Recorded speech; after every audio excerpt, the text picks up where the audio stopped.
اصل میں دیکھیں یہ کنفیوژن میرے میں تو کوئی نہیں ہے، یہ کنفیوژن عوام میں ڈل گئی ہے، اور بدقسمتی سے یہ جو ہمارا 3 طبقاتی نظام ہے تعلیم کا، ایک طرف ہے انگلش میڈیم، ایک طرف ہے اردو میڈیم، ایک طرف ہے دینی مدرسے،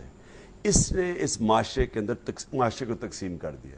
یا وہ ادھر ہو جاتا ہے یا وہ ادھر ہو جاتا ہے۔ میں ایک آدمی کا یعنی جو اسکالر کا مرید اپنے آپ کو سمجھتا ہوں علامہ اقبال، جس نے مجھے متاثر اور انسپائر کیا وہ اقبال ہے۔ اب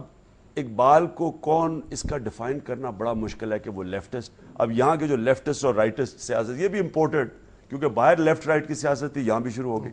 تو وہ کیسے لیفٹ، علامہ اقبال لیفٹ تھا یا رائٹ تھا، یہ نہیں کہہ سکتے۔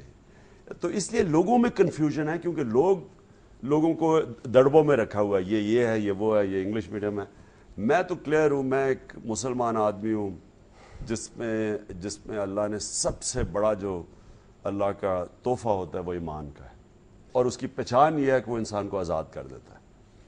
نہ اس کے خوف ہوتے ہیں، نہ وہ کسی پیسے کے بت کی پوجا کرتا ہے، نہ اس کی کوئی قیمت ہوتی ہے، اس کی کوئی قیمت نہیں ہوتی ایمان والے آدمی کی،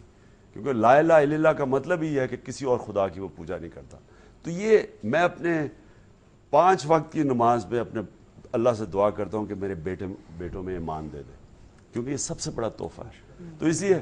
اب میں لوگوں کو کیا سمجھاؤں کہ کیا وہ جب، کیونکہ وہ خود کنفیوز ہیں لوگ، تو ایک اب کئی لوگ ہیں یہاں، میں اب نام کسی کا لینا نہیں چاہتا، داڑیاں بھی ہیں، مولانا بھی ہیں، سب کچھ ہیں، لیکن ان کے کردار دیکھیں، جو ان کی حرکتیں دیکھیں۔ چلے خان صاحب چھوڑ دیں، آپ اس وقت مجھے پتا چل گیا کدھر کو جا رہے ہیں۔